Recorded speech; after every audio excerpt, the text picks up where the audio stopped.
What types of speakers are there out there? We're going to talk about that today. But first, don't forget to like, subscribe, and send us a message down there. Let us know what you think.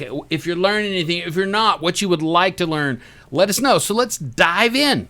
What kind of speakers are there out there, Brett? Well, there's really two basic types of speakers, right? There's the paid speakers, and then there's the unpaid speakers. Really? That's really all okay, it comes good. down to, is paid and unpaid.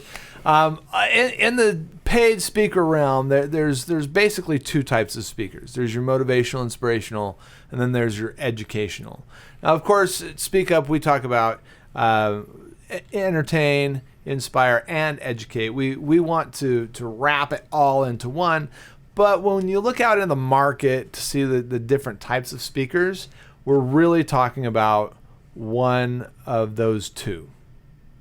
Yeah, but I get sad because a lot of people that talk to us that are very professional, they have, big degrees and all this stuff, and they think that everything is about the data. So they're teaching you stuff, and it's very dry, and it's hard to follow, and it's hard to connect to. Of course, at SpeakUp, we talk about being entertaining and inspiring like an entertaining, inspiring speaker, even though you're giving data. You wrap that data in something interesting.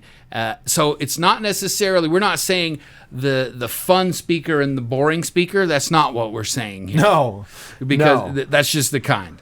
No, I mean, ultimately, we're not trying to wrap. I mean, an inspirational speaker might actually be kind of boring to listen to. And really, it's a question of how good they are on stage. How well do they captivate their audience? How well do they interact with their audience? And that is the qualities of a great speaker. But the types of speakers are inspirational and educational. So an inspirational, motivational speaker is going to be someone that gets up on stage and has a transformational moment. A lot of times they'll share a story, a transformational change, something that they experienced or went through. Where an educational speaker is going to be an expert in their field. And if you're good, you better share a story. And they may give you a call to action. That's to go learn more, to do more about this product or service, right? You're talking about the motivational? No, or I'm talking about the speaker. Educational. I know they both do that. They both should do that, but yeah. Okay, I don't know where I'm going with that. Well, I just like to interrupt you, dude. You just like to interrupt me. You're like, Brett's talking too long. We got to fix this. So state change. Yeah, you'll learn about state changes someday. All right. So here's the thing, though, is that's the paid realm.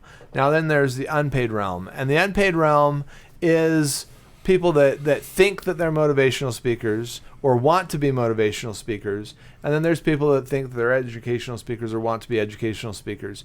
And in both of those, with both of those types, there's lots of things that they can do that are both good and bad. So the unpaid speakers, a lot of times when you think of an unpaid speaker, you're looking at someone who is either really passionate about their message, or they're just trying to get speaker points, right? They're trying to build up their character as a speaker and level up. One of them's more internal and one of them's more external to the audience. Is that what you're saying? I think actually it's one of them's more internal to themselves and the other's more external for themselves as well. So the speakers that are internally motivated, they're really trying to make a difference in this world. They're reaching out there and they're coming from the heart. Where others that are they're wanting to be paid speakers, and maybe they're also motivated and they have a personal transformational story that they're really passionate about, but then they also have this thing where they are trying to use that passion to make money, and so they're trying to get on stage more and more and more. Yeah. So what's the the difference is a lot of times expertise if you have lots and lots of hours and you're coming at it from a space of how to give, how to pay attention to the audience, that's where you become that paid speaker that can actually make a living doing it. But that's a hard gig, and it doesn't just happen overnight. Even if you're amazing, you have to build on it. You have to have some lucky breaks, just like a movie star and stuff. I mean, really, you have to knock it out of the park every time to be a paid speaker and to make a good living. Well, and rather than, I don't know about lucky breaks. I mean, yeah, everyone kind of needs a lucky break to be successful, but the luck comes from work, right? Right. Luck and work are intertwined.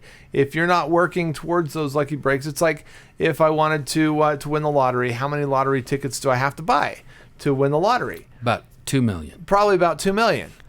But if I want to become a paid speaker, I probably don't have to give a speech 2 million times. I just have to work on my stuff and become really good as a speaker on stage. Yeah.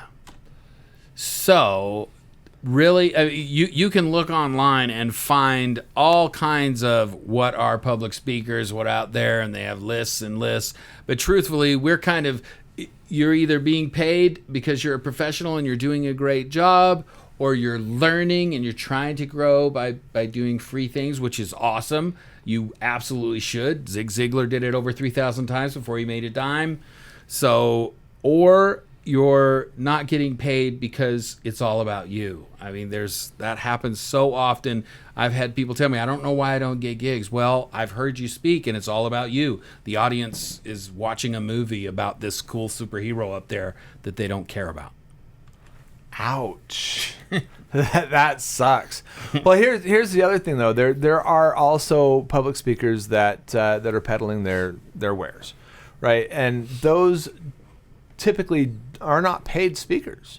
They fall. But they make lots of money. They fall under the unpaid speakers, but some of them do make lots of money, and it's because they're actually up there and they make a difference with their audience. They inspire people to action and to move forward, and then the action that they're asking them to take is to buy their product.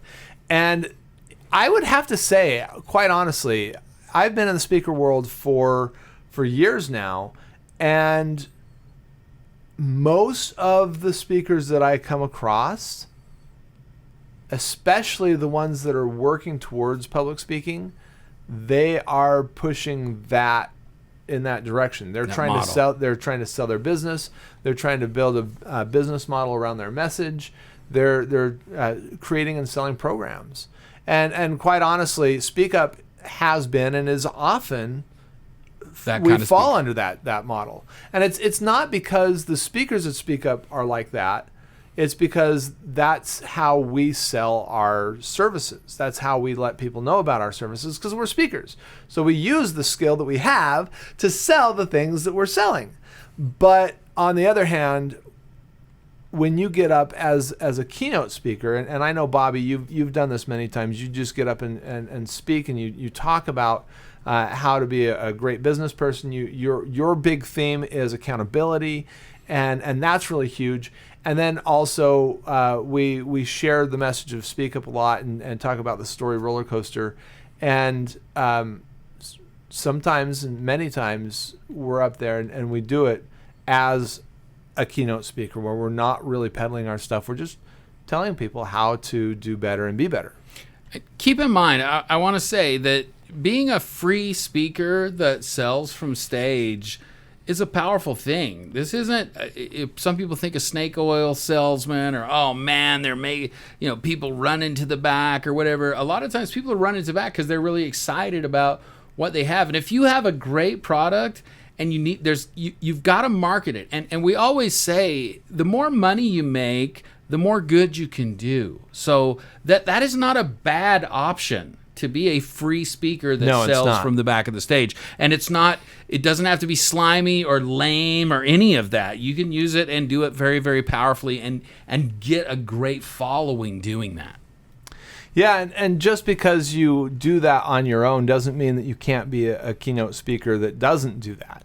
And that's the key. That's one of the things that I wanted to just stress and point out is that there are ways to be on stage and make money, but if you want to be invited back to an event, then that's not the way to go. So those are the two things to do. So if you've learned anything from this video, like and subscribe. Otherwise, leave your comments, good or bad. We want to hear them all because we are perfecting our craft and trying to make sure that we touch the things that you need to learn and need to know so you can be the best speaker possible.